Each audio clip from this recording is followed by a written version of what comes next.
Arthur Schmidt, top international economist, government advisor on tariff control, lecturer at Hamburg University, author of the Schmidt Plan for transport subsidies, simply can't resist a bit on the side. Half a chance and he's away.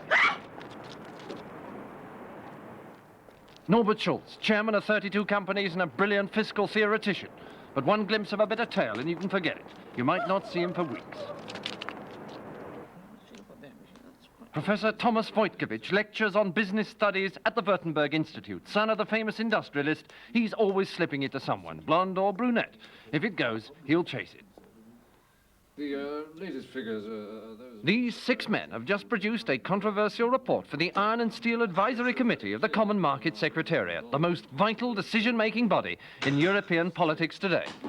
They're always at it. Bang, bang, bang. Worse than rabbits.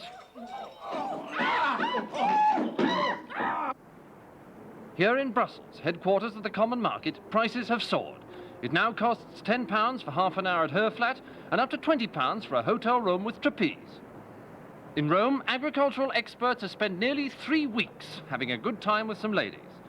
And it's rumoured that when the International Monetary Fund meets next week in London, it'll be pants down and on with the job.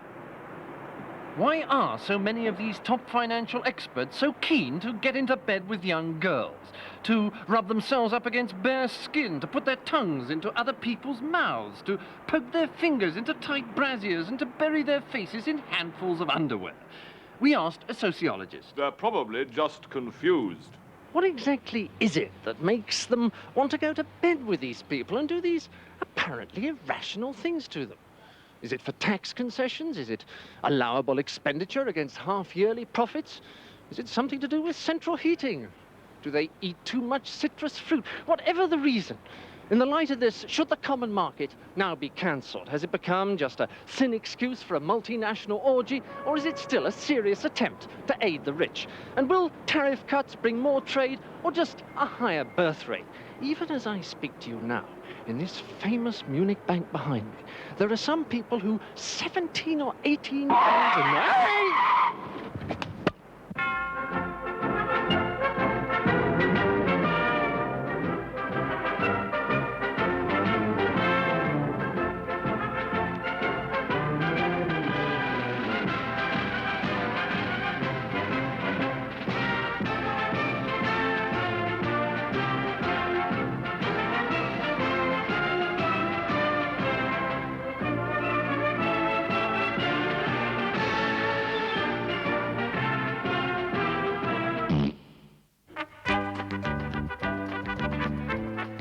Good evening. Tonight, Sycophancy. What a super title. With me tonight is the well-known Bristol sycophant, Mr. Norman Thromby. Hello, everyone. Wherever you are, thanks a million for looking in. And a man from Glamorgan who is not a sycophant. Hello. Nice to be here. I thought you weren't a sycophant. That's right. You tell him, Mr. Chairman. You just tell him. I'm not a sycophant, but I do try to be polite to people. Oh, sounds a bit creepy to me, doesn't it? It's not creepy. Sounds Even a bit this creepy, famous doesn't it? TV personality Creepy. has it off some... Yes, it is creepy. Well, I think we'll come back on this point in a few minutes. Oh, yes, that's by far the best idea. Absolutely right. Absolutely right again. First of all, let's see some sycophants on film. These sycophants are one of the largest of marine carnivores. Their soft, furry underbellies made them a favourite target for hunters. Now, on this island, the sycophants come to breed every summer, protected by law. But they're not the only breed which has been saved by a small body of men determined to preserve the dying species of the world. Here, in his 4,000-acre nature reserve in southern Bavaria, Frank Tutankhamun has dedicated his life to preserving mice. We spoke to his nearby neighbour, Mrs. Betty Weiss. Hello. Hello. Mr. Tutankhamun claims that he has 8 white mice roaming these mountains and hills. Well, there's one over there, there's 2 of the little fellows on this plateau here, and I think old Squeaky is up on that mountain there. Many wildlife preservationists have questioned the need for preserving 8 mice on these 4,000 acres when there are over 60 million of them in nearby Stuttgart alone. Just be another few minutes. But Mr. Tutankhamun is undaunted by criticism and has recently opened a national fish park. 600 acres of pasture and woodland where cod and herring can wander freely. Visitors can drive through the preserve and look at the fish, provided, of course, they don't leave their cars. The fish wardens work hard, But so far this year, the fish park has only had 6 visitors, less than most other zoos, indeed less than most private houses. We asked the Peruvian Minister of Pensions why this was. Well, I suppose it may be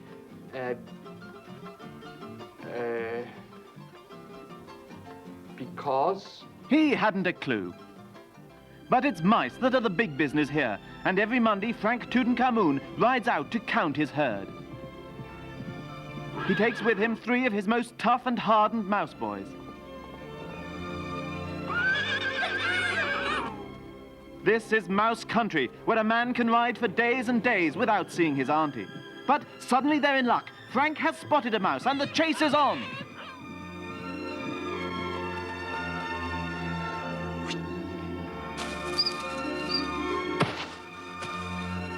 If it's a mouse Frank hasn't seen before, it's taken back to the ranch, broken in by a mouse boy, and branded with a big S.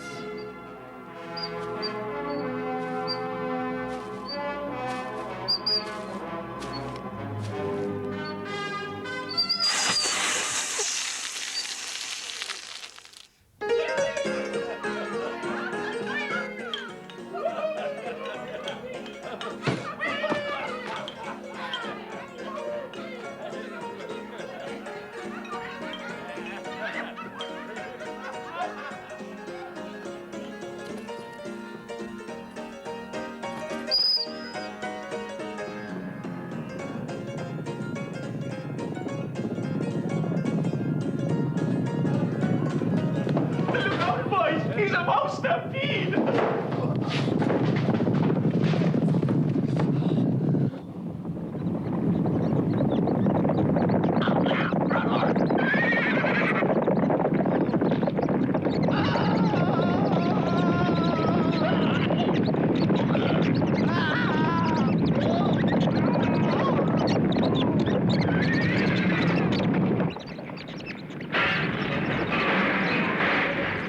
Whilst the mouse herds trample their way south, up in the hills there are solitary men seeking the even greater rewards that lie in these mountains.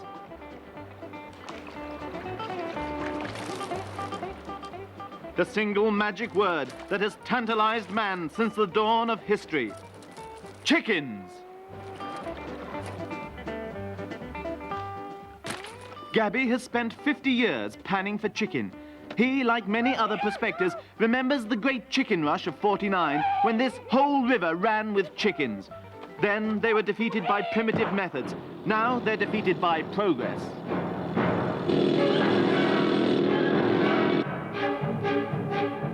Chicken bar! We struck chicken! The bigger chicken in the mines are from North Dakota. Huh? I'm sorry. The big chicken mines of North Dakota are located in this particular geological strata. As you can see, volcanic activity has caused these igneous rocks to expand up through the alluvial shales, revealing these rich veins of chicken here. The men who mine these chickens work at the chicken face for long and hard hours in appallingly noisy conditions, sometimes going for weeks without seeing their aunties. Nowadays, every possible means is being used to tap the world's hen resources.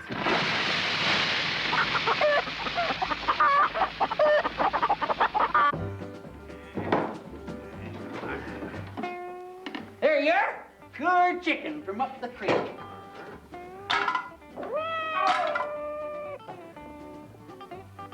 I'm sorry, Gabby. That ain't no chicken at all. What? It's a fake, Gabby. Yes, the first forged chickens had appeared. This Rhode Island red was a cleverly reconstructed rabbit. This Suffolk bantam was a hollowed-out eagle stuffed with lizards and badgers. This Kentish pullet turned out to be a Mr. S.P. Stebbins. This herd of broilers was made out of a single camel. A most interesting development, but not nearly as interesting as this man, who makes his living... You shut up and get out of here. I'm busy. Oh, sorry.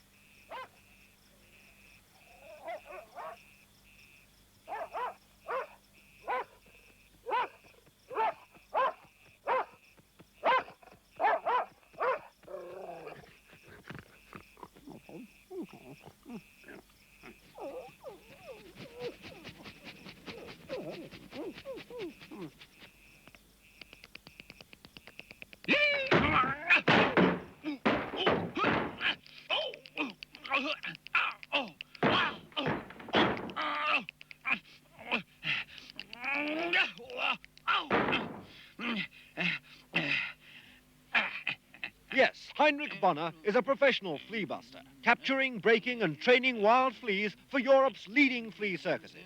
This year he's also one of Germany's big hopes in the Olympic 3-day flea dressage event and looks a sure bet to come away with a medal.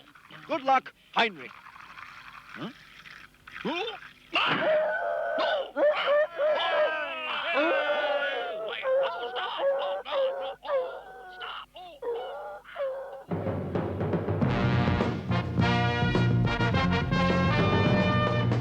Good afternoon and welcome to a packed Olympic Stadium München for the second leg of this exciting final. And here come the Germans now, led by their skipper, Nobby Hagel. They must surely start favourites this afternoon. They've certainly attracted the most attention from the press with their team problems. And let's now see their lineup. The Germans playing 4-2-4, Leibniz in goal, back four, Kant, Hegel, Schopenhauer and Schelling, front runners Schlegel, Wittgenstein, Nietzsche and Heidegger, and the midfield duo of Beckenbauer and Jaspers. Beckenbauer obviously a bit of a surprise there. And here come the Greeks, led out by their veteran centre-half, Heraclitus. Let's look at their team. As you'd expect, it's a much more defensive lineup. Plato's in goal, Socrates a front runner there, and Aristotle as sweeper. Aristotle very much the man in form. One surprise is the inclusion of Archimedes. Well, here comes the referee, Kung Fu Tzu Confucius and his two linesmen, St. Augustine and St. Thomas Aquinas. And as the two skippers come together to shake hands, we're ready for the start of this very exciting final. The referee, Mr. Confucius, checks his sand, and they're off. Nietzsche and Hegel there. Karl Jaspers, number 7 on the outside. Wittgenstein there with him. There's Beckenbauer. Schelling's in there, Heidegger covering. Schopenhauer. And now it's the Greeks, Epicurus, Plotinus number 6. Aristotle. Empedocles of Acragas and Democritus with him. There's Archimedes. Socrates, there he is, Socrates. Socrates there, going through. There's the ball. And Nietzsche there, Nietzsche, number 10 in this German side. Kant moving up on the outside. Schlegel's on the left. The Germans moving very well in these opening moments. Well, there you are. We'll be returning to the match sometime in the second half, but right now it's time for wrestling. A 5-round heavyweight contest. 3-4. 2 submissions on a knockout to decide the winner. Between, in the red corner, Colin Bomber Harris. And in the red corner, Colin Bomber Harris. Here comes Bomber now. Circling around looking for an opening. He's wrestled himself many times in the past, this boy. So he knows practically all his own moves by now. And he's going for the double handlock. He's got it.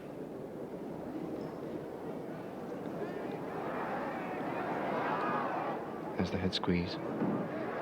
And the Albanian headlock. Going for the throw, and he's got the throw. And now he's working on that left leg. This is no weakness of his. Oh, but he caught himself beautifully there with the flying Welshman. And now it's the half Nelson. He can twist out of this, and he's twisted beautifully into the finish leg lock. Oh, but he didn't like that. He did not like that one little bit. But the referee's not interested. He's waving on, and Bomber's angry now. Bomber is really angry with himself now. And there's a forearm top, and he's gone for the double overhead nostril. Now, this is painful. Oh, but he caught himself beautifully. A really lovely move there. Now, he's going for the 4. Those soldiers have to be on the mat for 3 seconds here. Now he's twisting out of it. No problem here. Oh, but he's caught himself beautifully there with the double overhead. He's got the double overhead on. I don't think he can get out of this. 1, 2, 3. And that's the first fall to Bomber. Well, what a surprise there. I think Bomber will have to come back at himself pretty fast now before he gets on top. And there's the forearm smash and the hammer to the head. And he's groggy now, and there's the flying Welshman again, and another flying Welshman. And a half Egyptian. And he's a little stunned there, but he's got the half crab on. He's got the half crab, and this looks nasty. This looks very nasty indeed. But I think Bomber's going to make the ropes. Is he going to make the ropes? Yes, he's made them. Well, I think he was a little lucky then. He was in a tricky situation. He's gone straight into the neck pin. He's got a neck pin there. He's in a little trouble. He twists out of it. He's up again, looks groggy, and he's caught himself with 2 beautiful forearm smashes, and he's out. I think Bomber's out. Yes, he's won. He has won. Well, what a match. And he'll be going on next week to meet himself in the final. Well, right now we're going back to the Olympic Stadium for the closing minutes of the philosophy final, and I understand that there's still no score. Well, there may be no score, but there's certainly no lack of excitement here. As you can see, Nietzsche has just been booked for arguing with the referee. He accused Confucius of having no free will, and Confucius, he say, name go in book. And this is Nietzsche's third booking in 4 games. And who's that? It's Karl Marx. Karl Marx is warming up. It looks as though there's going to be a substitution on the German side. Obviously, manager Martin Luther has decided on all-out attack, as indeed he must, with only 2 minutes of the match to go.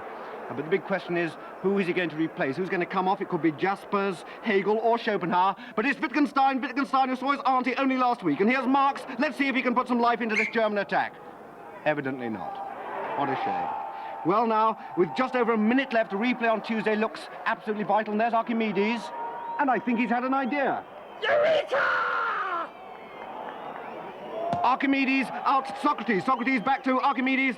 Archimedes out to Heraclitus. He beats Hegel. Heraclitus, a little flick.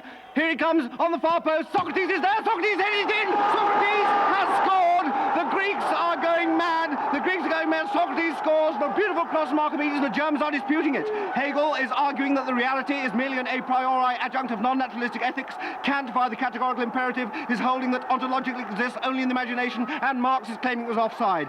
But Confucius has answered them with the final whistle. It's all over. Germany, having trounced England's famous midfield trio, Bentham, Locke and Hobbes in the semi-final, have been beaten by the odd goal. And let's see it again. There it is. Socrates heads in, and Leibniz doesn't have a chance. And just look at those delighted Greeks. There they are, Chopper Sophocles, Empedocles of Acragas. What a game he had. And Epicurus is there, and Socrates, the captain, who scored what was probably the most important goal of his career.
My dear, what I've been trying to say is that to me you are the sweetest, kindest, most... I was right. And now for 10 seconds of sex.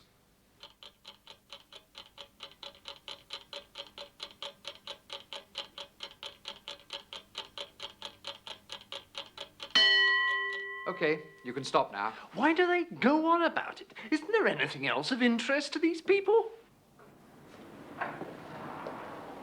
Good evening. I'm interested in buying a hearing aid. I'm sorry? I'm interested in buying a hearing aid. I didn't quite catch it. I want to buy a hearing aid. Ah. Hang on just one moment, so I'll just switch the radio off. I'm sorry, sir. Now, what was it again? What? What was it again? I can't hear. What? The radio's too loud. Yes, it's better now, isn't it? I'm sorry, I couldn't hear. The radio was too loud. Ah. Pardon? Look, I'm sorry, I don't think my hearing aid's working properly. I've only had it a couple of days. Hang on. Yes, there we are. It's working now. Is it good? About £14. Yes, but is it good? No, it fits in the pocket here. Can you hear me? What? Can you hear me? Oh, contact lenses. What? You want contact lenses? No. Oh, well, I'll get Dr. Waring then. He does the contact lenses. I only do the hearing aids.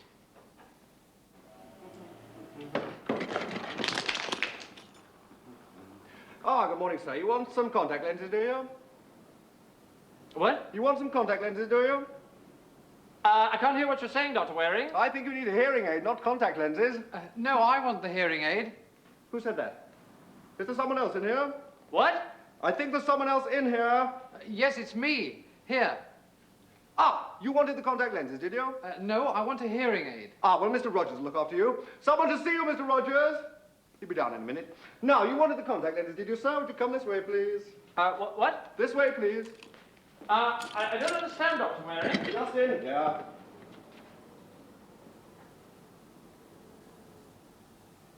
Why didn't you say you were Rogers? You know my lenses play me up sometimes. What? Ah, I do apologize most sincerely for the inconvenience, sir. Now, you wanted the contact lenses, did you? No, I wanted a hearing aid. Mr. Rogers will deal with you, sir. I'm dealing with this gentleman here. Now, if you'd like to come this way, sir, we'll try the contact lenses. Come on, sir.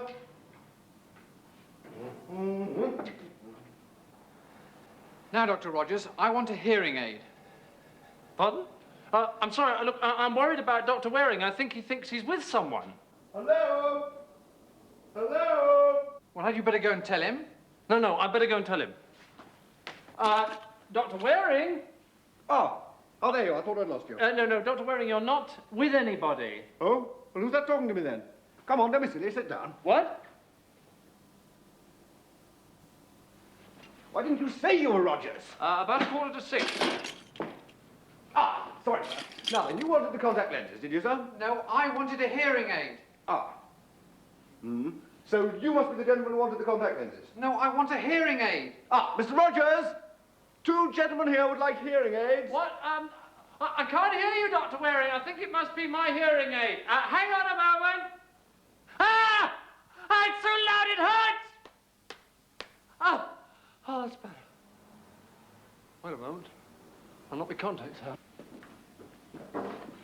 I've come to complain about my contact lenses. What? I've come to complain about my contact lenses. They're terrible. They've ruined my eyesight. I haven't given you any. You're a liar. What? You swindler. You money-grubbing quackster. Don't talk to me like that. I'll talk to you anywhere. Oh, Christopher. What? Oh, that's the way you want it.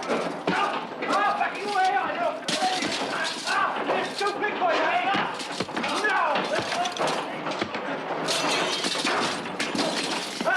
Break up my shoulders, you! I've got him! Help! I'm being attacked! Help me, Dr. Waring, I'm being attacked! It's all right, Rogers, I've got him! Quick, I've got it! Grab his arm! I can't, he's got me round the waist! Never mind getting to the door, we'll throw him out! I'm gonna throw him out! Attack Mr. Rogers, would you? Well, we're more than a match for you. Help! He's got me by the throat! It's all right, I've got him by the throat. We're by the door! Let's throw him out. 1, 2, 3. You should see them when they've had a couple of drinks. Good night, folks. Just the fairy tale.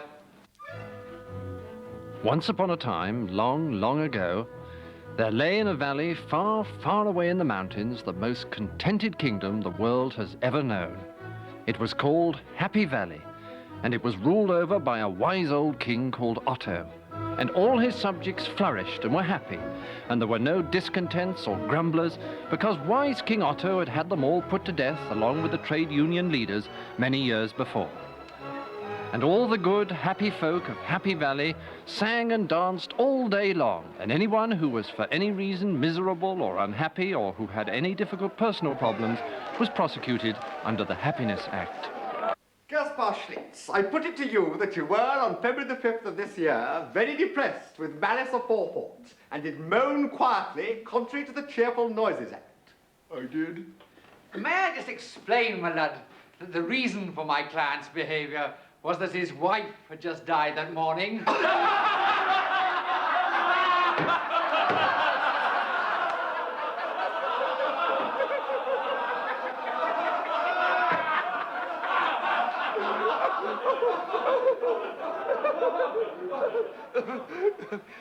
Members of the jury, have you reached your verdict?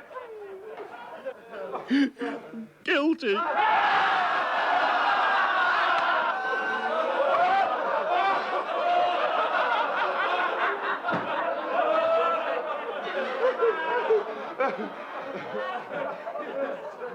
I hereby sentence you to be hanged by the neck until you cheer up.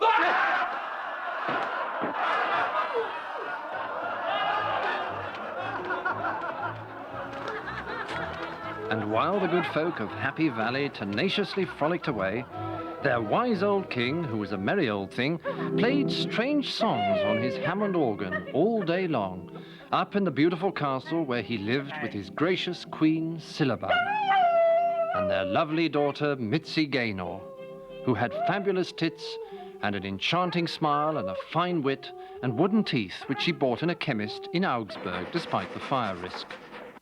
She treasured these teeth, which were made of the finest pine, and she varnished them after every meal.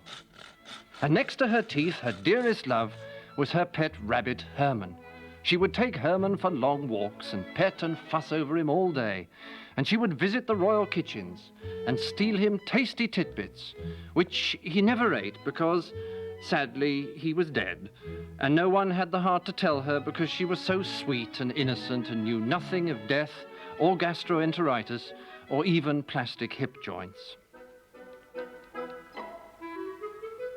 One day, when she was romping with Herman, she suddenly set eyes on the most beautiful young man she had ever seen, and fell deeply in love with him, naturally assuming him to be a prince. Well, fortunately, he was a prince, so she found him in the book, which her mother always made her carry, and learned his name, and went and introduced herself and the subject of marriage, and he fell deeply in love with her, and in what seemed like the twinkling of an eye, that was in fact a fortnight, they were in her father's lounge, asking his permission to marry.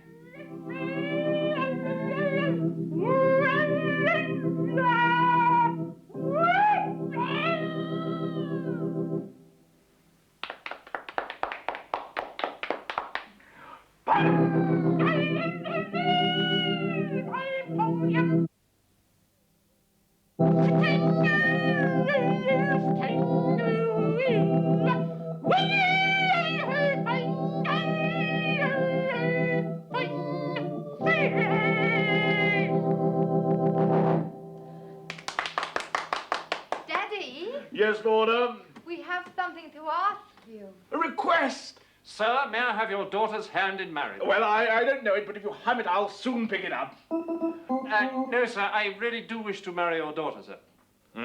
Are you a prince? Yes, sir. Is he in the book? Yes, Daddy. And do you really love my daughter? I do.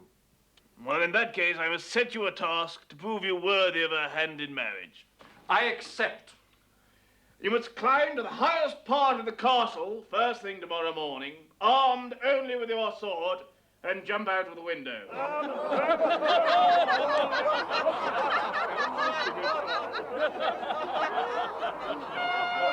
Hey, look, there he is!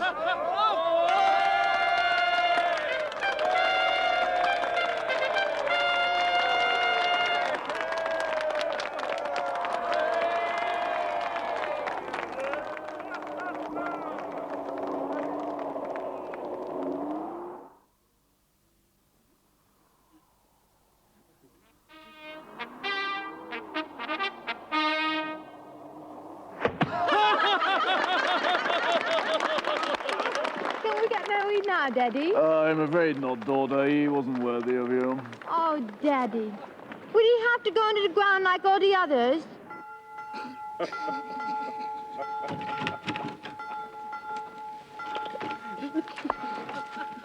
Come on, Herman. And so Mitzi and Herman went down to the river bank to see if they could find another prince. Everyone was fishing that day, the carpenter and the candle maker and the blacksmith and the window dresser and his friend and the hangman and all his apprentices and the secret policeman and the narcotic salesman and his auntie. But not a prince for miles, until Mitzi's eyes suddenly spotted the slightest flash of gold underneath a weeping willow tree, and there, sure enough, was a prince.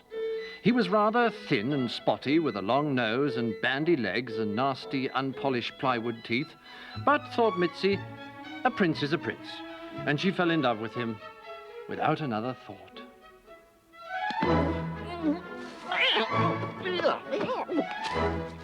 And after a time, Or a few times, anyway. He too fell in love with her, and very soon they were on their way to ask King Otto's permission to wed, as this prince didn't read the newspapers any more than any of the others did. Decadent, dim-witted, parasitic little bastards that they were. What? Oh! Hello, darling. This is my mother, the Queen. And, this is, This is my new algebra teacher, Dr. Erasmus. Hello there. Don't stare, darling. And who is this? Oh, this is Prince Walter. Oh. We were just going to ask Daddy's permission to get married. Ah, well, I want to talk to him about that. I'll see you about the binomial theorem in the woodshed at 8 o'clock, Dr. Erasmus. I'll bring the baby oil, Queen. Yes. Does Daddy like Dr. Erasmus? I wouldn't mention him, darling. He's a bit funny about darker people. I know nothing of racial prejudice. Good. Well, I'll talk to him first. Oh, you stop that! Listen to me!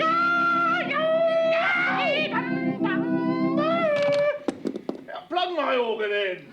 That's a joke. Now listen to me. What is I've got something important to tell you. Mitzi's coming in a moment with another prince. Yeah. Look, don't start that again. Princes. Well, there soon won't be any left, thanks to you. Now, just you make sure you make that task nice and easy. Otherwise, I'll smash your organ. Can I play at the wedding? Yes. All right, all right. I could play that one about Yumby Blue for The king is ready to see you now. Hello, Daddy. Come in, child. This is Prince Walter. Yeah. Is he in the book? Yes, Daddy. Hello, Walter. Prince Walter. Oh, so sorry. So you want to marry my daughter, do you? Perhaps. Oh, say you do, and bring me such joys I've never tasted before. Yeah, all right. All right, first I must set you a task so you prove yourself worthy of my daughter's hand in marriage. Why? Because she's a fucking princess, that's why. You must go tomorrow morning to the highest part of the castle. And you must go, go down to the shops and get me 20 Rothmans. What, now? Tomorrow morning. And so, early next morning, all the happy villagers were gathered to watch Prince Walter set off on his quest.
Fags. Thank you, Walter. Prince Walter. Well done, Prince Walter.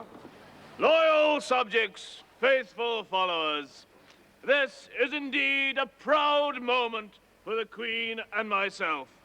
For this is the moment when Princess Mitzi marries Prince Walter. But first, a little number I've written entitled Yah-Tee Buckety Rum Ting for Two.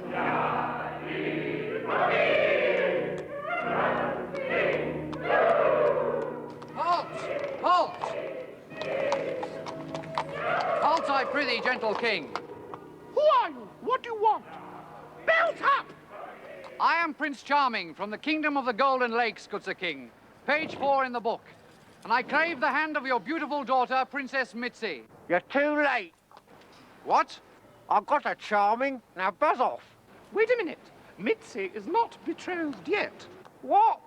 He said if I went and got him 20 Rothmans, I could have her.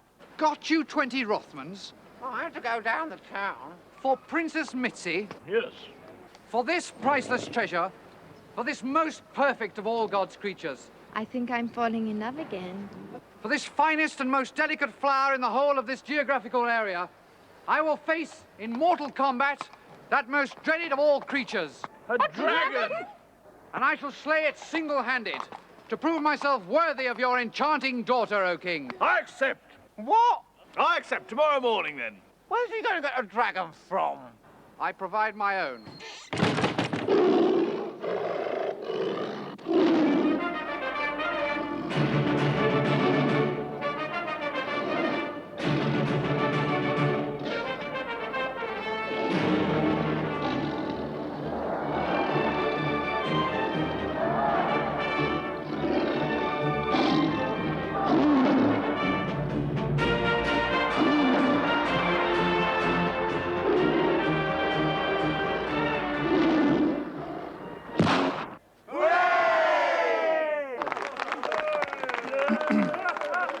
Loyal subjects, by virtue of Prince Charming's noble deed, I now consent to give him Princess Mitzi's hand in marriage.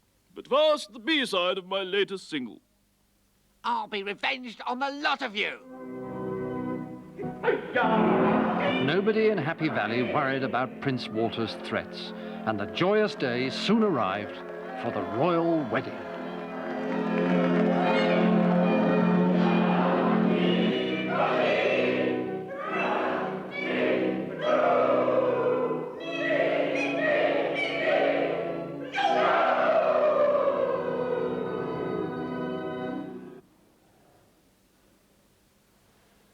Dearly beloved, we are gathered here today to join together this man, Prince Charming, and this woman, Princess Mitzi Gaynor, in holy matrimony. If there be anyone who knoweth just cause or pediment why these two should not be joined together, Jesus Christ. Yes! She's alive! The wicked witch! Be quiet, you boys! Witch, you commit sacrilege by your very presence here. I command you in the name of the good book to leave this holy place forthwith. Shut up! Sorry, witch. Now, where's the king? Where's the king? Where's the king? Oh, me. I was terribly sorry. I was miles away. Yes? I forbid this marriage to take place. You forbid it. Who are you? I'm the Lord Chancellor, you impudent old hag. How dare you speak thus to our...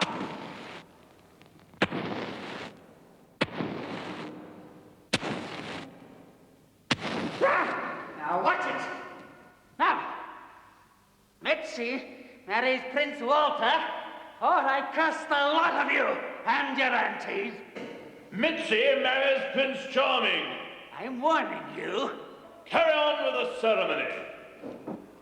Dearly beloved, we are gathered here today. Very well. I hereby change every single person in this cathedral into chickens. Except me.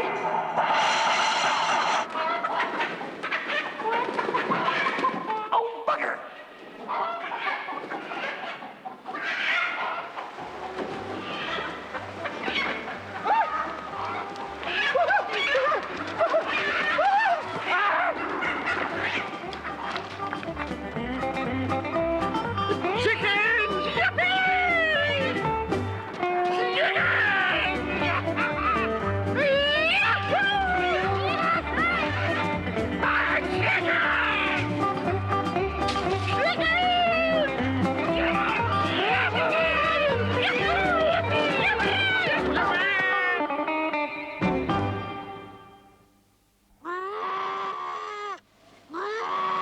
Why do they do it? What do they get out of it? Well, quite frankly, I just don't know.